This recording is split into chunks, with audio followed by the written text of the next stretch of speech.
Hey everyone, thanks so much for coming out today. My name is Wes Bos. I come all the way from Canada. I did actually grow up learning French, so if you want to try to talk to me in some French Canadian, I might be able to understand. Here today, I'm going to talk to you about Async Await, and the reason why I want to talk to you about, yes, thank you, somebody laughed at that joke.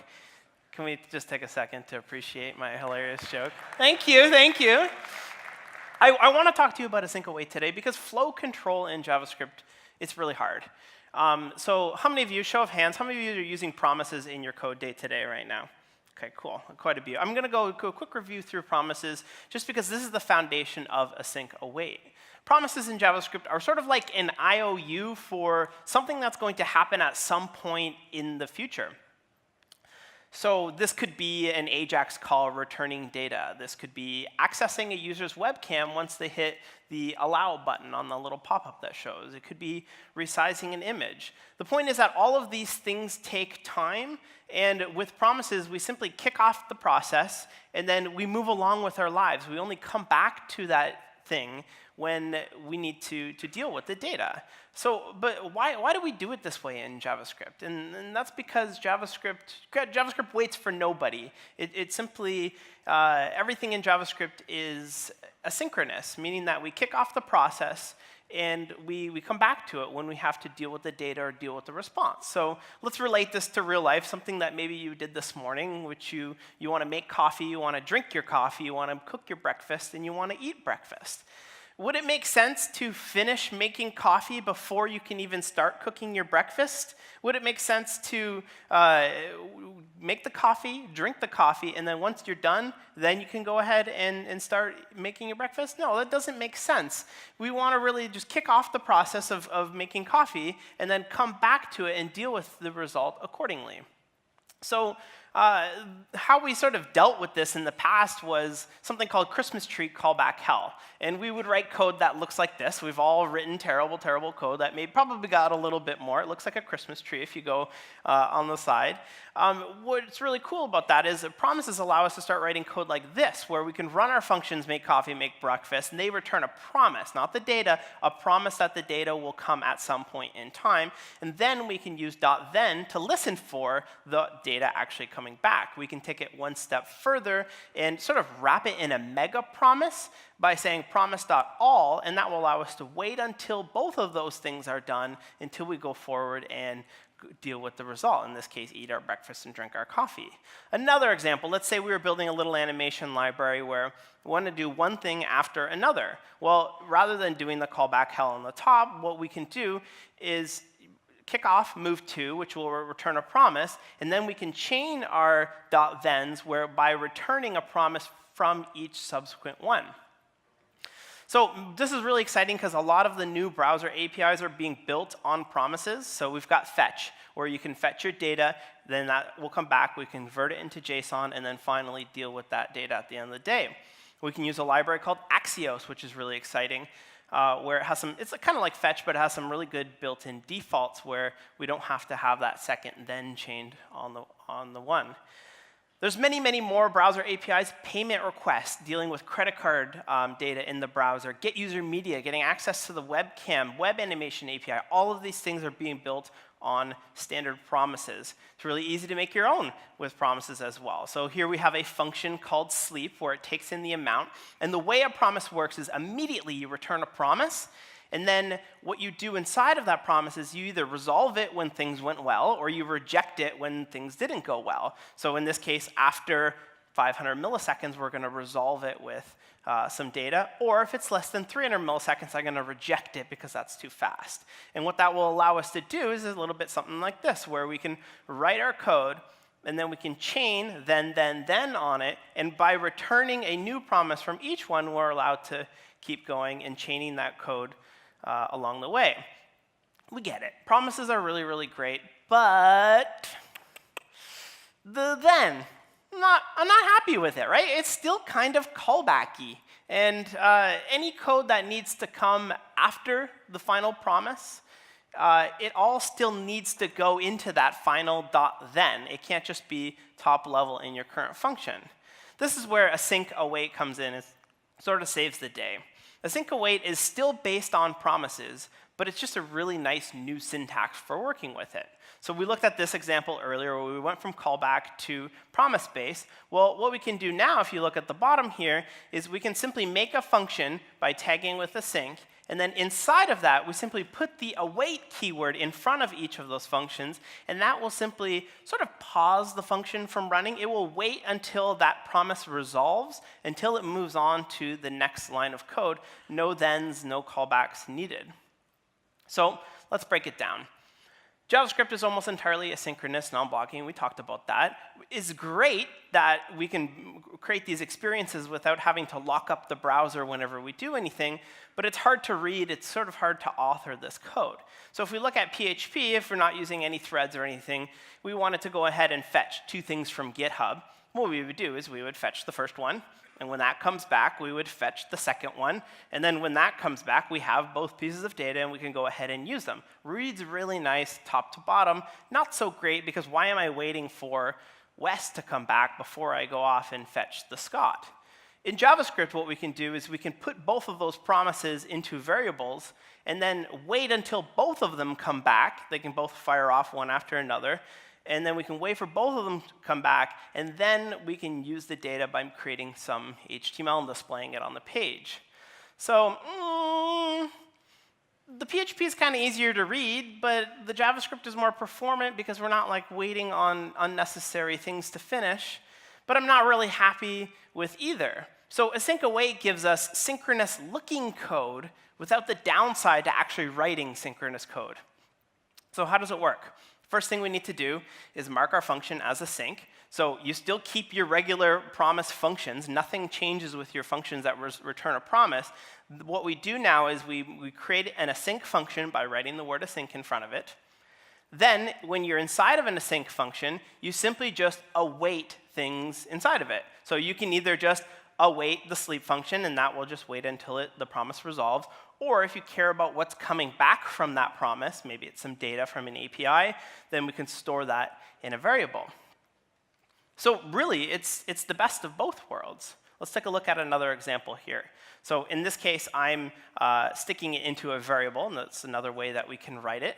And here I'm doing the PHP thing where I await axios.get, and then when that comes back, I'm going to await the second axios.get. That's kind of slow. We don't want to do that, right? So what we can do is we can simply await promise.all, and by passing promise.all our other two promises, we sort of make one big mega promise that we can await for both of them to finish. So one takes 1 second, one takes 2 seconds. It's going to wait the full 2 seconds before we go on to the next line of code. Now, that's great, but if you've ever seen any examples online, the error handling starts to ugly it up. So let's look at a couple options that we can use for actually working with error handling. First option for error handling is just don't write bad code, and you don't have to handle errors. I'm joking. Don't actually do that. You always have to handle your actual errors.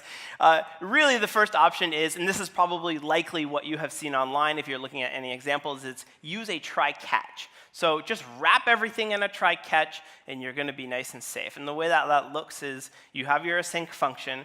You give yourself a try, write all your code inside the try, and then if anything happens inside of that try, you catch the error in your catch, and you deal with it accordingly.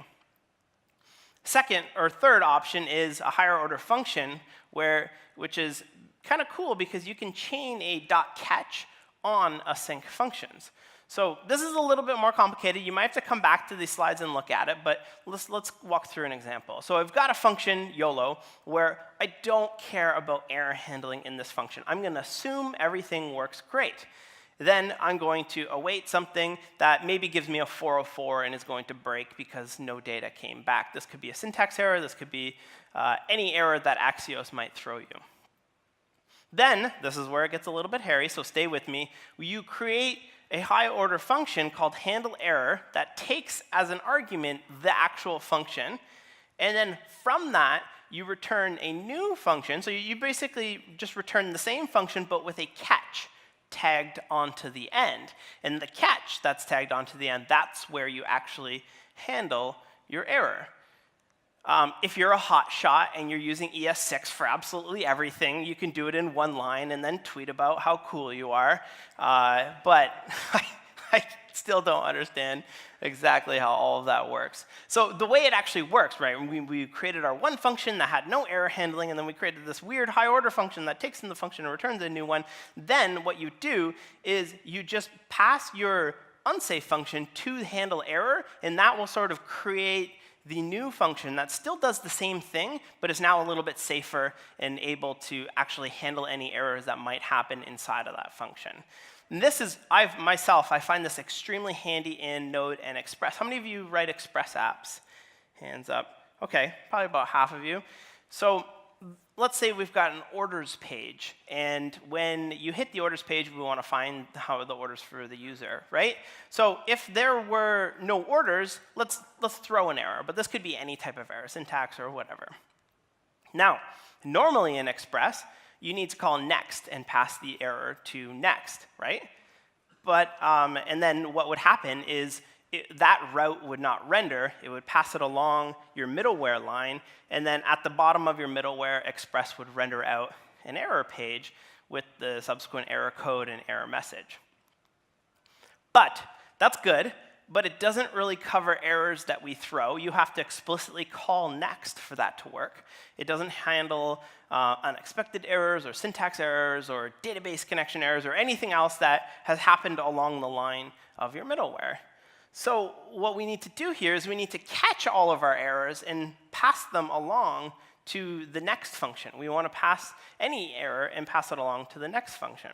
So this is where our high-order function comes in. So I'm going to create another one of those weird functions that takes in the function and returns a new one. But in this case, I'm just going to return the regular request response next function and chain a .catch onto the end. And the .catch, all it does is calls next with the error that gets put along to it. Again, if you're a hotshot, there's an error. There's one there that you can do in an arrow function.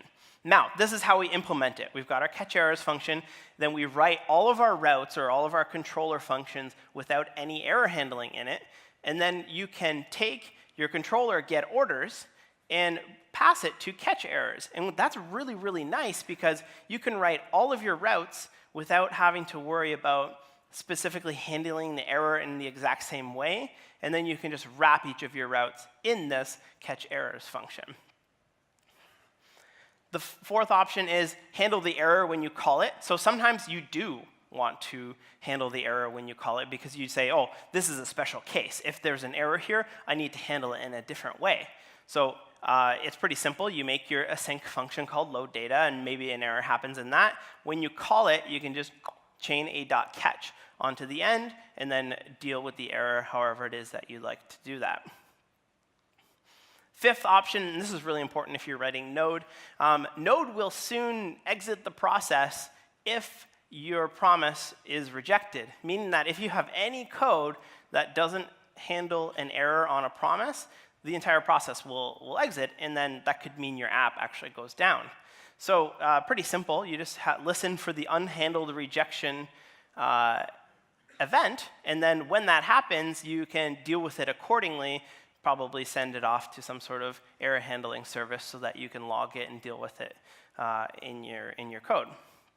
So I'm really, really excited about Async Await.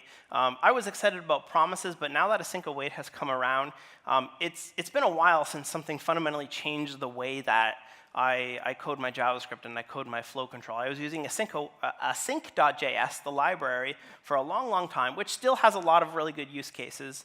But a lot of my regular flow control has moved over to using Async Await. So here's a couple tips for starting today. First, write your APIs in promises. So I know that we can't go and change all of our existing code that is likely callback-based, or maybe you used another promise library. But you can write your new APIs in promises, and you can resolve and reject from them. Use Async Await for flow control, as we've shown you today. convert older APIs with Promisify. So there's a bunch of different libraries out there, and Node even now ships with something on the util package, which will allow you to take any standard callback-based function where the error comes first and the callback comes second, and you can just convert that to return a promise rather than having a callback. And that's really nice because if you're dealing with any older APIs or you're dealing with a library that's callback-based, you can still use it with Async Await. Finally, choose an error handling strategy. Take a look at the ones that I've explained here. You'll probably need 1 or 2 of them for your actual application and implement them into your actual application. So I want to encourage you, give Async Await a shot. I'm really excited about it, and I think it's really going to change the way that you build your application. Thank you so much.